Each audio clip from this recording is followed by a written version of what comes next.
So we've been talking a lot about identity, at least in the last play, where that was an issue to think about, being French, being Spanish, and this play is about identity too. But of course, many of the characters are in disguise for half the play, so they don't know who each other is.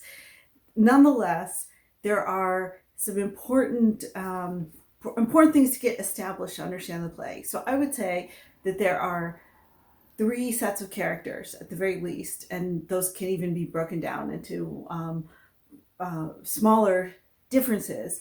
But first of all, you have the English men. The English men are a group of young gentlemen who are soldiers of fortune. They're hiring themselves out as soldiers because it's during the interregnum. So Oliver Cromwell is in charge, and these are men who are loyal to the king. And so they come to Naples, and they meet up with their old friend Wilmore the Rover, who is also loyal to the king. And in fact, I asked you to think about where's the king in this play. Well, Wilmore mentions that the king is actually in his ship. So Wilmore's job when he's not goofing around in Naples is that he's escorting the king. So it's during the interregnum. Charles II is in exile. All of these men are banished. They have no home to go back to because it's torn by war, and they're hiring themselves out as soldiers in different places. And that's referred to in the play, the Siege of Pamplona, if you remember. So this was pretty common for countries at this time to hire soldiers from other countries to fight for them. I know that sounds sort of counterintuitive, but a lot of wars were fought not because of national loyalty, but by hired soldiers. So then you have a group of Spanish ladies, and they are getting ready to go to Carnival. More about that in a minute. And they are under the protection of a father who we never meet, but we do meet the brother, who is kind of acting in the role of sort of substitute patriarch, and he's responsible for them. And once again, as we've seen in other plays, the idea is that the Spanish are a lot more concerned than the English with honor. So the honor of women, the honor of their own dignity and military prowess. And so these Spanish men are concerned with certainly Don Pedro wants to make sure that any woman under his protection is kept safe and kept ready for marriage. So these women are feeling kind of oppressed by his care, not that differently from in The Gentleman Dancing Master, and they're trying to get away from him. They're trying to get around him to get what they want. So then you have this group of Spanish men who, I just mentioned, they're more concerned with honor. They're anxious about women being under control. But there's also some tension between Don Pedro and his father, because his father has already decided that Florinda has to marry Don Vincentio, and Helena has to go to a convent. And I don't think we really know what Valeria is supposed to do, but it's really these two characters that we're mostly concerned with. And so it was not uncommon in Catholic countries for one daughter to be consigned to the convent, because to arrange a marriage for a daughter was very expensive, because you would have to pay the dowry. So sometimes families that were ambitious would put all their money on one daughter to make a really good marriage for that one daughter, and then the other daughter would have to go to the convent.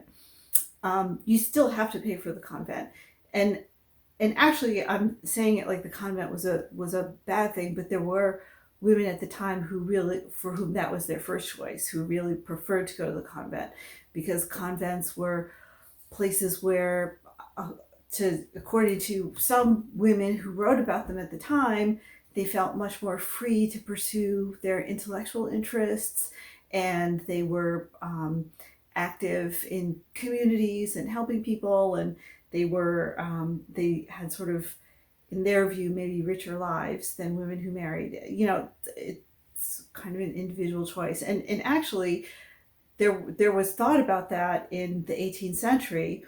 One of the most famous feminist doctrines written by Mary Estelle in the late 17th century argued that there should be a place that's the equivalent of the convent for Protestant women, because some women may choose not to marry and would be much better off, or would prefer a vocation or prefer a place where they could go and become educated and then, leave. But the lack of convents was actually sort of felt as a loss by some women in the 18th century, who in Protestant countries, specifically in England. But of course, Helena, as we know, doesn't want to go to a convent. So why doesn't Helena want to go to a convent? Well, I think because it's the Restoration and it's because it's Aphra Behn, it's pretty clear that she doesn't want to go to a convent because she wants to have sex. And this is part of who she is and what she wants. And so this is, in a way, kind of the distinctive spark with Helena, is that there isn't somebody who she's in love with, who she wants to marry. She just wants to make sure that she does get married, so she leads a life that has a lot of sex in it, which she's thinking is not going to happen in the convent. And you can also hear her talking about that when she's talking to Florinda, because when Florinda is being told that she has to marry Don Vincentio, Helena jokes that he's really old and ugly, and also he's too old to perform his marital duties, so that she'll be very unhappy. And so Helena is projecting her own desire for sex onto Florinda, which is not to say that Florinda doesn't want sex. It's just that she is actually in love with a particular person. So Helena, to summarize, Helena is looking for marriage over a convent, and she has this plot where she's basically going to maneuver her family into forcing them to accept a marriage by just going out and getting married and making sure that she consummates that marriage, which puts them in the awkward position of either disowning her or accepting the marriage. So she's gonna do that. And but Florinda, of course, we know, is already in love. So, and I'll talk about the emotional part a little bit later, but you see like two different emotional character features in Florinda and Helena. So Helena is very much in the comic tradition, actually usually created in male characters rather than female characters, but who's really sort of earthy and carnally driven, whereas Florinda is actually in love with Belleville and looking to marry him. So in this play, these three men come to Naples, and it's during carnival time, and they meet these three ladies, and Belleville, of course, and Florinda already know each other, so this is sort of they're reacquainted with each other. There is actually one more group. I don't know if it's actually a group, but one more demographic that's represented, which is Italian women. I don't know if I guess maybe there are Italian men. I'm not sure, but so Angelica Bianca is not Spanish. She's Italian. She's from Padua, and I know that's like subtle. And why are the Spanish in charge? And they're in Naples. But during this time, the Spanish Empire, as you recall, is huge and powerful, and part of their territory is Naples. And so Angelica is part of a native Italian culture that has this overlay of elite Spanish culture on it. And so she was empowered by a previous relationship where she was the mistress of an elite Spanish noble, and now she's available because he died. And in a sense, his death puts a lot of the action of the play into motion, because it forces Angelica to find a new lover, a new patron, and it also is the catalyst for Don Pedro and Don Pedro's father deciding that it's time for Florinda to get married. So, just a word about the man she's supposed to marry. This is very subtle, but again, as in the Gentleman Dancing Master, the Spanish are associated with the slave trade, because I think it's pretty clear that the thing that's disgusting about Don Vincentio, aside from being old and ugly, is that he's a slave trader. And just go over and look closely where he's being introduced and we're discussing him, and see if you can see that, see how it's signaled. And so this is, I think, part of what makes him unappealing, and this fact of him being a slave trader is greeted with contempt by the characters. And so the Spaniards, by contrast, in general, are represented, I think, with some ambivalence, because I do think that on the one hand, they're represented as excessively patriarchal, and of course, in the English audience, we're always on the side of the young people getting together, and we want Helena to not have to go to a convent if she doesn't want to, and we want Florinda to marry Belleville. But there are also admirable qualities of the Spanish too. So if you'll notice that the brother doesn't actually agree with his father, so like kind of like everyone in the play is rebelling against his father who's not there. Even Don Pedro, who say, well, if we act really quickly, Florinda, we can get you married to Don Antonio, and he's he's like an attractive guy, and he'll be a much better lover than this old guy who's ugly and is a slave trader, and nobody wants to marry him. Something about the Spanish that is admirable, I believe, as well. So okay, a bit about Carnival.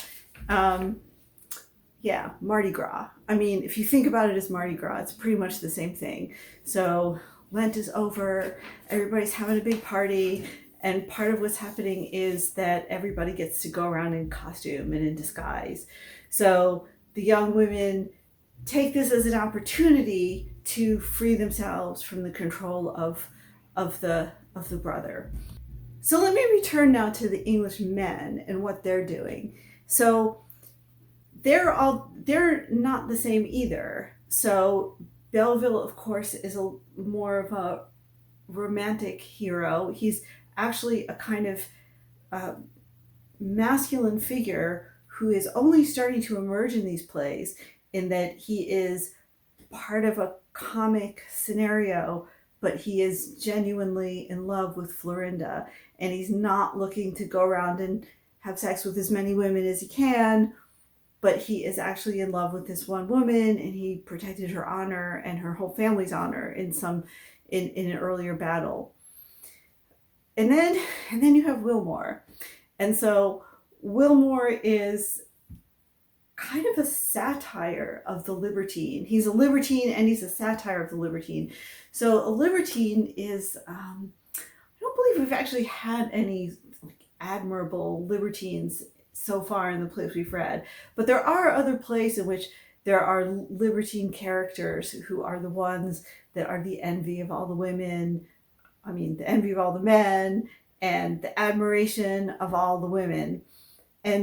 But Wilmore is a really kind of interesting variation of the libertine type, because he is clearly not particularly admirable, right? He almost rapes Florinda, and Belleville, berates him for it, and he says, well, I didn't know it was Florinda. And of course, Belleville says, well, who cares who it is? You know, this is not a thing that you should be doing. So, and he's drunk most of the time. So, you know, Wilmore is funny sometimes, but he's also, of course, you know, obnoxious and a negative portrayal of libertinism. And I just want to say parenthetically that part of what people always talk about with Aphra Behn is that she was a royalist and that she was supporting the king. And I think in a way that's true, like that's often true, but like Wycherley, just because she supported the king in general doesn't mean that she supported everything about him. And I think there is a lot of criticism in this play, as well as admiration for for royalists, for the Cavaliers. So Belleville is more of a gentleman, but Wilmore is you know, carnal, but not charmingly carnal the way Helena is. He's sort of brutal, and he's kind of funny sometimes. And he's got you know, and he is to be admired because he's taking care of the king, and he's also a good soldier, but he screws up all the time. And at least 3 times in the play, Belleville and Florinda have an opportunity to get married, to run away together, and he screws it up each time.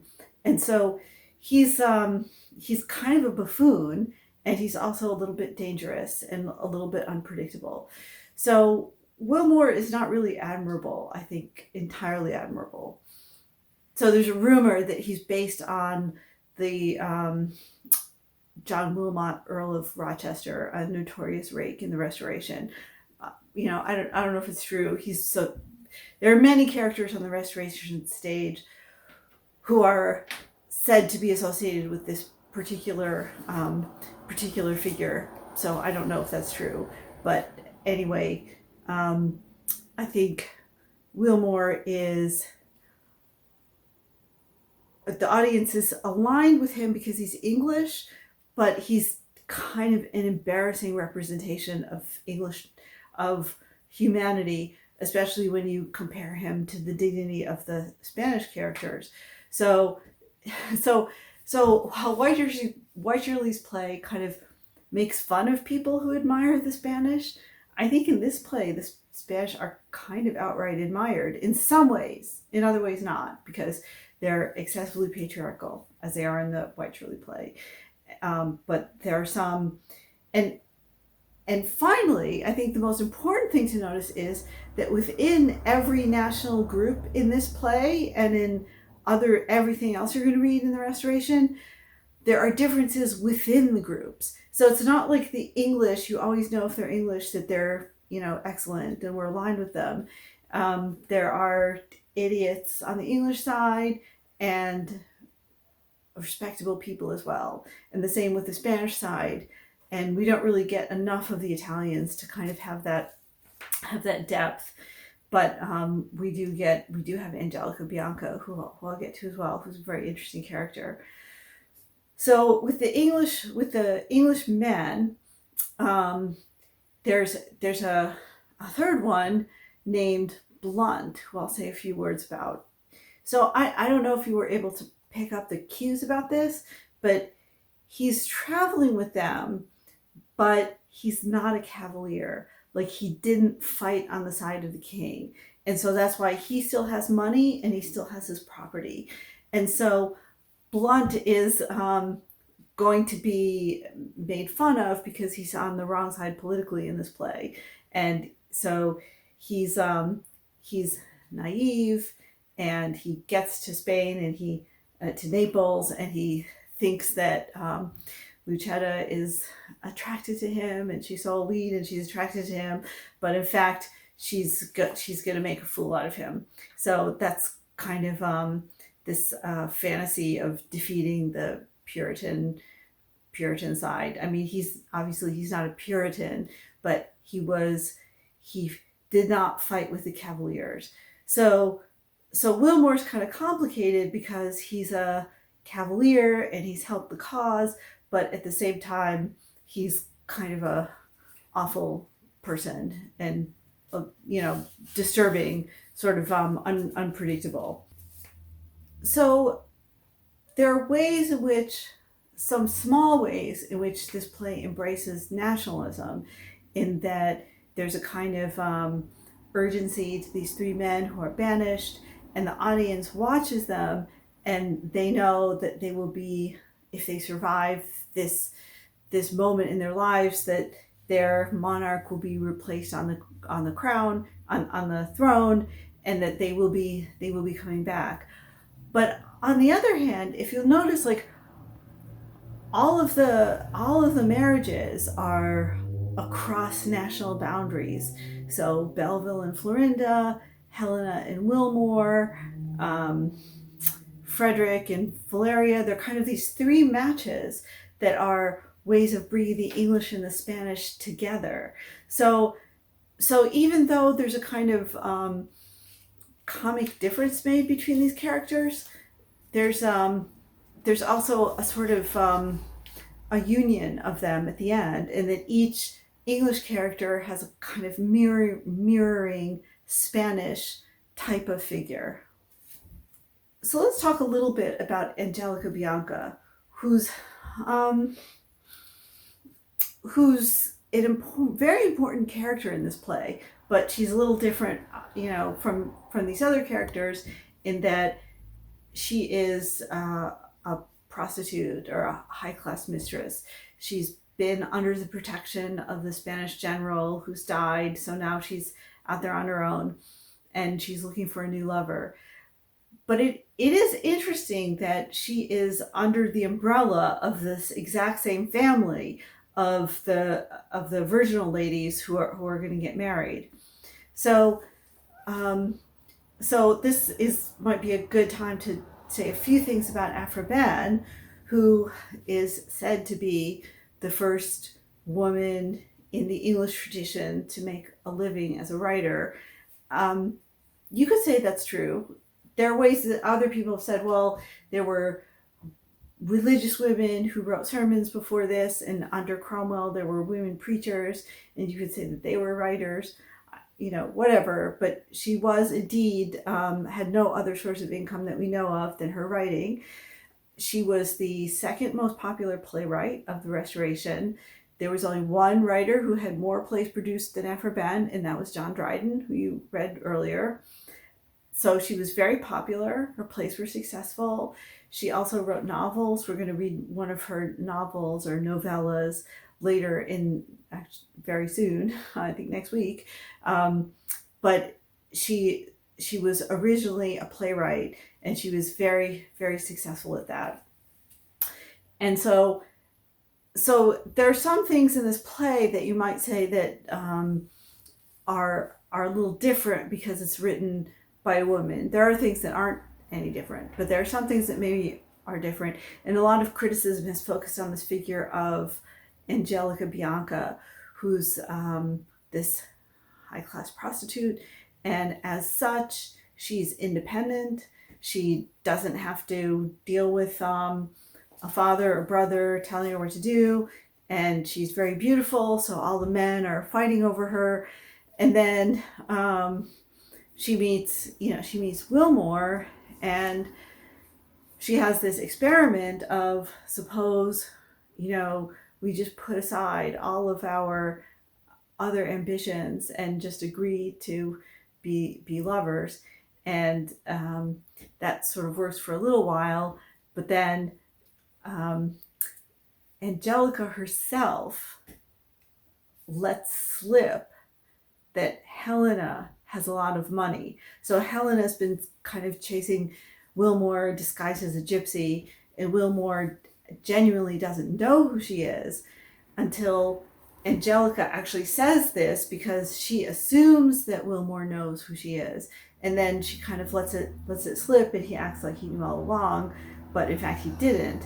So he basically decides to marry Helena because he finds out that she has this big pile of money that comes with her if you marry her. So, um, so there's a lot of interesting back and forth between Angelica and Wilmore about who is being mercenary and who's having sex for money.